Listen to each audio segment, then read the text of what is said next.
My name is Boman and I am the director for the upcoming film Hyperion. Kickstarters are really hard. Anybody that says, oh, just do a Kickstarter has no idea what they're talking about. Hyperion centers around a college senior named Ren, her boyfriend Carl, and their journey to the Redwoods in California. Fash had just recently come off of doing a successful Kickstarter, and that's one of the reasons why it was so great to have her kind of plug in her expertise along with Susan. Three go on an epic road trip. Man, it is so much work. It's so much work. If you don't have a 24-hour team, it is not doable. Unless, well, I don't know. Unless you're Zach Braff. Unless you're Zach Braff, yeah. He launched his Kickstarter almost within a day of ours. Yeah. And man, is it, yeah. It's frightening to have like your little fish swimming next to this whale. You know, he told me about the young girl, the YouTube videos that he had watched, and I don't know, it definitely struck a chord with him, and you could tell that he was really affected by it. It was probably one of the funnest film shoots I ever went on. Going on location by itself, it just creates like a whole new experience for me. And being away from LA, there's just a different vibe to whatever city you're in, especially the very small town we were in. It was so quiet. It was very strange to be in like a very small town and be like the talk of the town, and everyone who like saw us wanted to like chat with us about what we were doing. I think that Hyperion is something that is about, you know, living your life, but it's also about hope.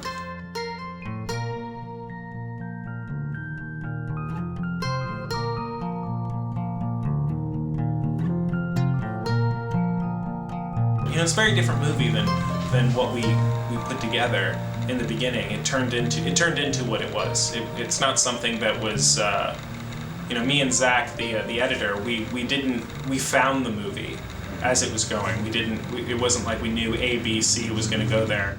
I mean, this one spoke really personally to me.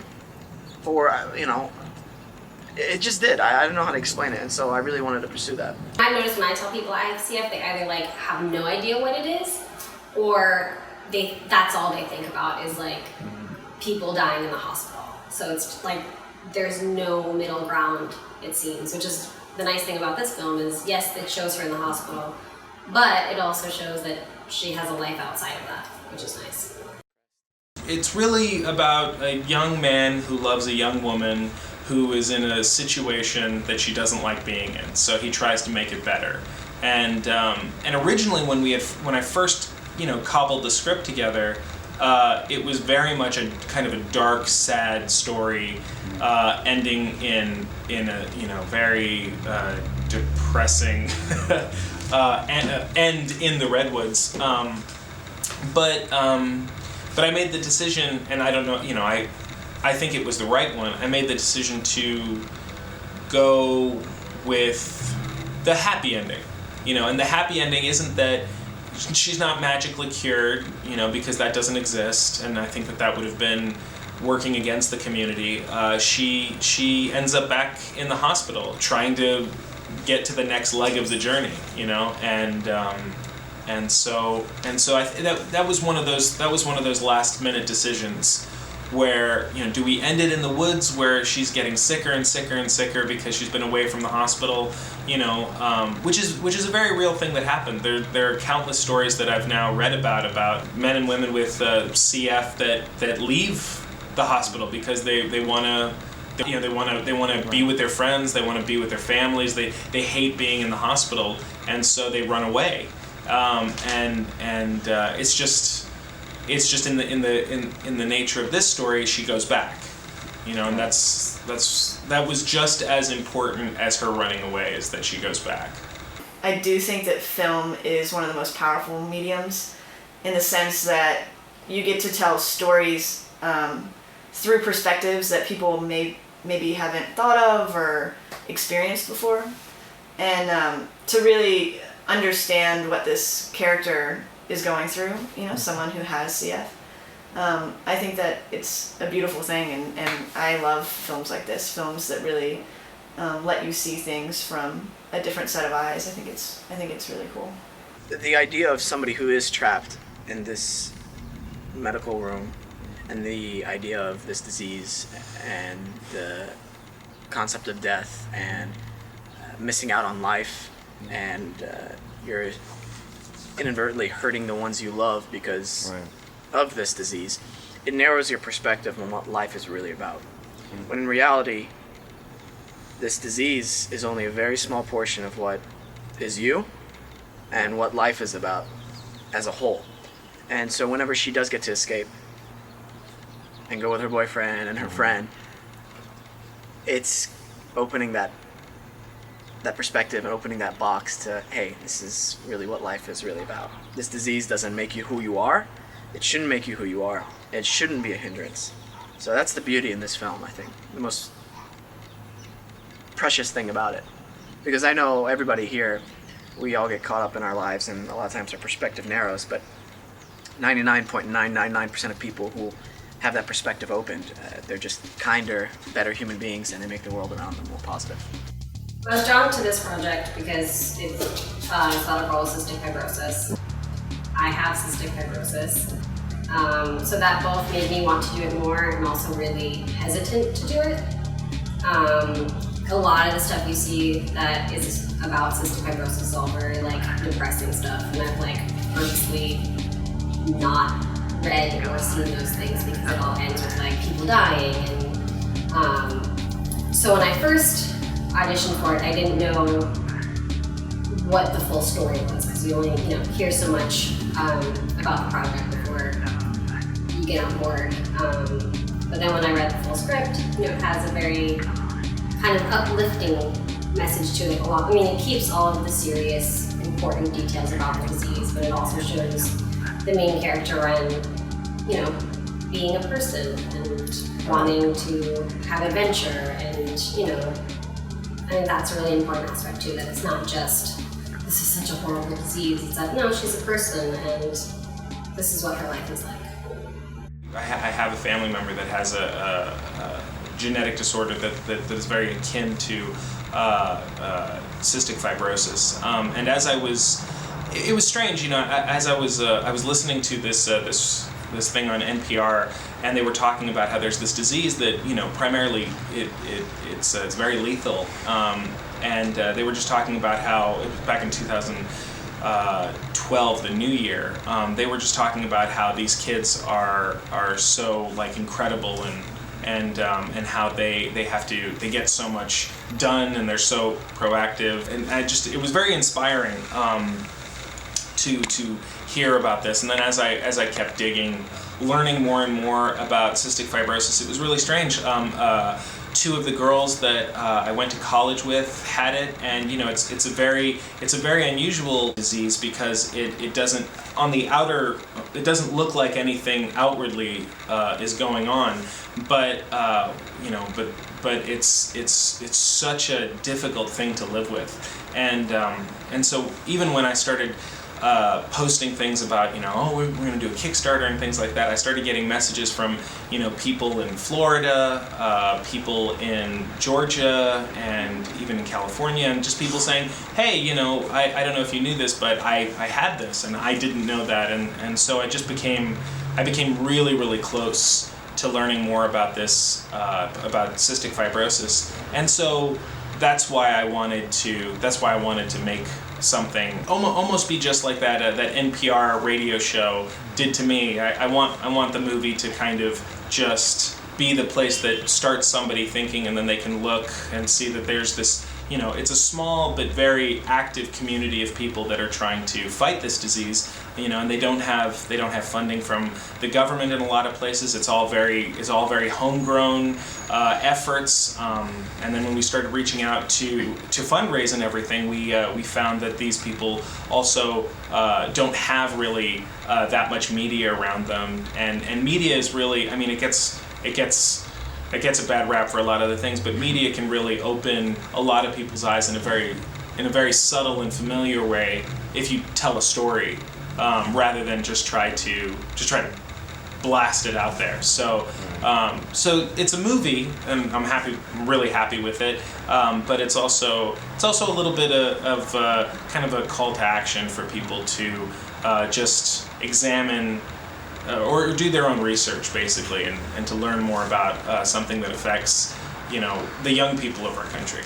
It's nice. I think it, like, if you're trying to make something for the cystic fibrosis community, it's nice to, portray the person with CF, somebody who actually has CF, somebody who actually understands what the disease is like. And I think it's also helpful too, because sometimes Boman would suggest certain things, and I can say like, well, that's not a real thing. You know what I mean? So I think that was helpful. And of course, there are things that like this character was going through that I can't understand yet. Carl, he's an English major, and he's been studying a lot of writings and readings, and so I think he's pretty well known for being in college, well versed of the world and stuff. But whenever somebody like that, like a mom in that kind of desperate situation, is telling you all that stuff, like, what are you doing here? You're trying to be a hero? You need to go and just live your life, because you're not supposed to be a part of this, and that kind of thing. I think Carl's looking at her like no matter what comes out of my mouth, and he actually doesn't say much in there, especially when she starts going off on him. What could you say to a person like that to make them, A, feel better, B, change their mind, which they're not going to change their mind, especially in that kind of emotional state. So you just kind of have to take those punches and look back on yourself and go, is this something I really want to be a part of? And of course he does. Right. There's something more special with that connection he has with Ren. Right. Yeah, and that's interesting you say that. It's like, well, this is really not about you. But you're definitely completely, totally part of this. Yeah. Yeah. It's how I've been encountering people recently in my life.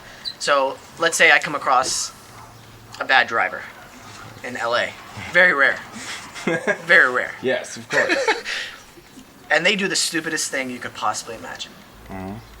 Okay. I can get frustrated. I can curse in multiple languages at them, give them the finger, be upset, roll down my window, have a verbal argument with them. Also very rare in LA. Very rare. Yeah. Then what happens? You guys drive away. You're in a bad mood. They're in a worse mood. Inadvertently, you've affected them to have a bad effect on whoever they're encountering with. And the same thing goes for you. So, you reflect on yourself. Okay, what's the best possible outcome for me to do in this situation? I can't do that. I'll be in a bad mood. And sometimes it's difficult. I'm not saying it's easy. So what you do? Let it go. Just go, okay. You just roll with the punches, kind of go with the flow. And I think Carl is very much like that type of person. And he's always struggling to be that good person because of Ren. Yeah. Because he sees her in that room, and she's painting, and she's trying to live life. So that's just the way I think things, and that's how I've approached the character. And I think it meshes well with the way the script was written. Boman was really good about like working on the script with us, and so we had rehearsals. Like I had separate rehearsals, just me and my mom, me and my doctor, and me and Carl, and getting to like play around with the script, and getting to also like then explain to each of them what my personal experience is with each of those people in my life. You know what I mean? And obviously Ren's experience doesn't have to be exactly that, but I do think it's helpful to just, to be able to talk about what that relationship is like in at least one person's real life. Working with Boman as a director, and we're friends from before, and so kind of switching. I like to switch that off whenever it's in a professional environment to a certain extent, especially when I'm trying to focus on a scene and he's trying to focus on his stuff. But the way he would direct was very personable and very actor relatable, which I think is very important. And his communication with me, and I'm sure with the rest of the cast, was very like nurturing mom. That's the best way to describe it. There's actually a cool moment. Me and John Juska, he plays Phil, and so Boman recommended that maybe try to improv a scene or whatever. And I was like, you know what, I'd like that, but I'd like to do it like off camera. That was a wasp. That was a wasp. It was. I'd like to do it off camera, while you guys are setting up the scene so we can prepare for the scene. And that was probably one of the coolest moments I had in terms of with another actor. We walked away, we were on an Indian reservation at one point. We walked away from the gas station and we were walking like in the desert, and we were just talking like our characters would talk to each other as best friends. Talking about college and how he was upset that I was going off, or like, you know, like leaving, and like it was just such, and no cameras were rolling either, so that was really weird. So it was like doing like a scene study, just you and another actor. And like when we got done, it kind of just ended naturally, and we kind of just looked at each other and we were like, whoa, that was the most real acting I've ever done in my life, because there was no cameras, there was no nothing, and it was just a really cool moment. It was the first time that I had been able to direct something that was exclusively on location. We went out to a place called Springville, which was fantastic. The entire town really helped us out, really embraced the production. And we spent about a week out there, a little bit less than a week, shooting in and around the town, and then finally we got to go up to their patch of the redwoods, the Sequoia National Park, and we got to make the movie. So it was a lot of fun. There were things that might have been able to be picked up in Los Angeles, but I was really happy because it really felt like we were a team. Almost like going to summer camp or something. Like we all got to get on board and just make a movie over the course of the time we were there. So yeah, it was a lot of fun. Cool.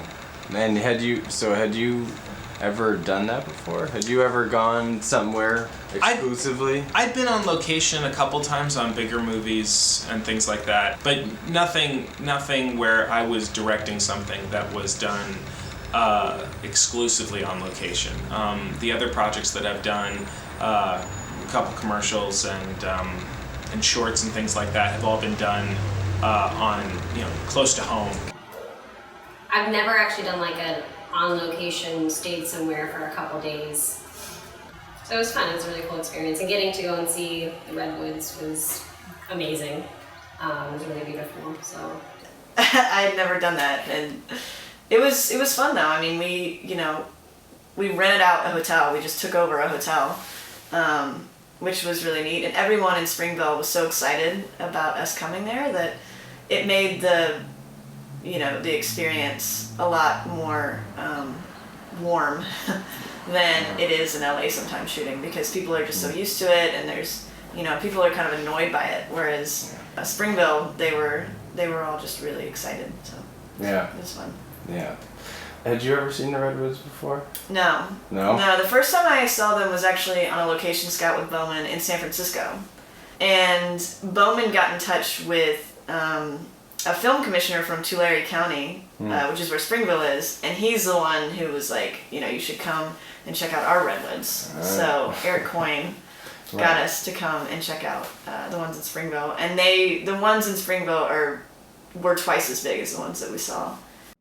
You get up there and you kind of circling around this mountain going up, and you see they start to kind of get bigger and bigger and bigger, and then you get to the top and they just double in size, and they're the size of this room. And it's not like there's a paved road going out to the sequoias. There's sort of an asphalt road that is connected to a bridge that's over 100 years old, and then it turns into just dirt. And so, our picture car, which is, fantastic for city driving, but our picture car I don't think was designed to go on like an almost completely vertical incline into the rough. So, but ultimately, with only a couple days of shooting, you cram it all in, and you have to make it work, because otherwise, what's the point? No, I was. I could tell. I don't know if you were in the car with me, or I know Boman was, and Joe.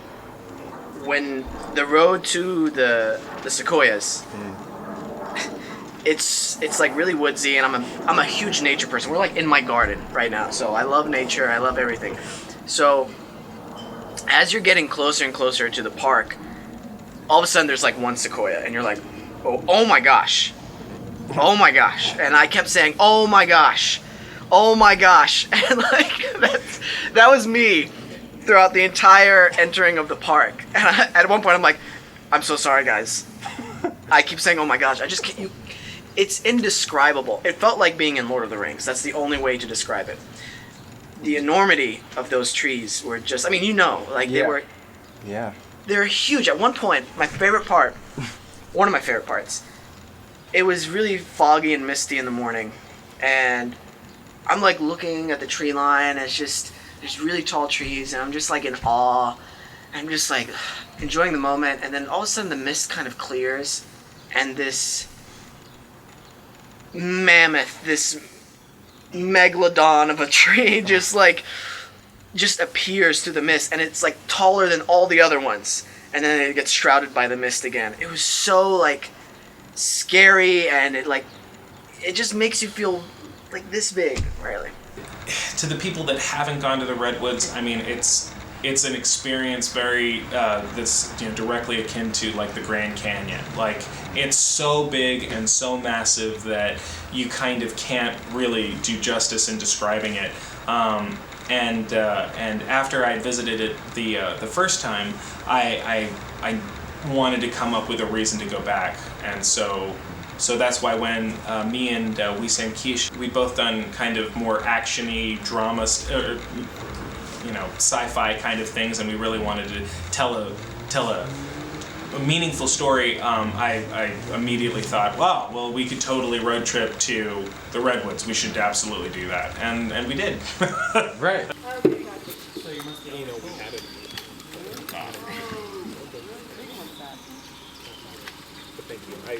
Okay, let's do it, guys. Camera to 1. Action.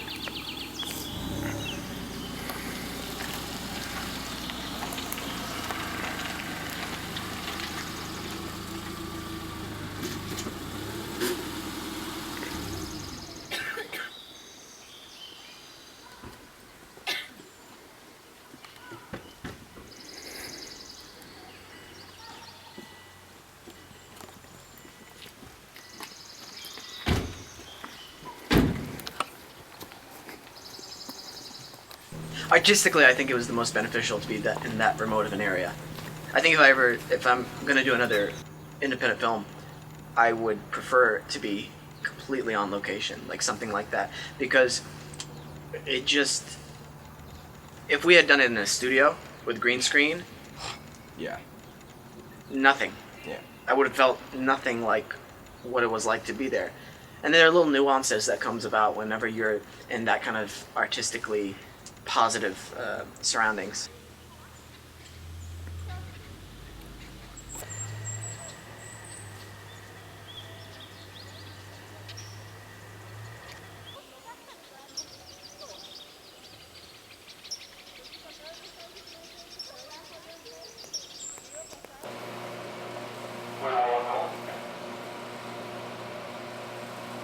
We ran into a couple obstacles early off in production. We had a couple switch-ups with our cast, due to just the complications that sometimes happen. We had we even changed cinematographers at one point, but it was all all of it's a roller coaster in the beginning, but ultimately, when we all got into the car and drove for 4 hours out into the middle of nowhere, it just kind of sealed us all, and we just had to make it work however we could. So obviously, there's parts of the movie that I wish we could have spent more time on. There's things that I wanted to get, but that's part of filmmaking. Filmmaking is adapting to what you can do and what you can't do. But I'm very happy with what we ended up with. It's actually better than I thought it would be. A lot of the choices that Ben Demery made, our DP, were just fantastic. A lot of the locations we wouldn't have been able to get had it not been for Susan and Lauren and Joe our producers, you know, and then bringing it back all the way to the just everybody on the crew, even down to the PAs. Like, I mean, everybody sacrificed to make this film happen, and as a result, it's a beautiful piece of art. I mean, you know, if you look at the production value, you know, we were in a wing of a hospital for 2 days and shooting in the redwoods. We're the only people to use a drone to shoot in the redwoods. It's the first time anyone's done that. So, you know, it was challenging, but it was really rewarding at the end of it. They should go see it because it's, I think, going to be one of like a very well balanced version of what cystic fibrosis is. And I think cystic fibrosis is just like a very unknown and maybe misunderstood disease. You know, every film interview for every film or short film, people will say, why should people see your film? And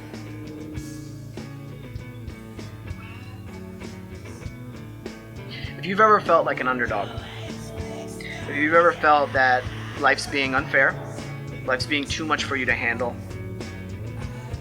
there's no way I can get out of this situation, watch this film. And it will flip. It will flip something in your head. So whenever something big does happen to you, you'll be able to reflect on yourself and go, maybe I can handle this. Maybe I can do this. Maybe I'm strong enough. What's really important in life? Is this really a big thing? Because every single person out there is going through something. And a lot of us don't feel strong enough to overcome those things. So that's why you should see this. I just want to flip a little switch again.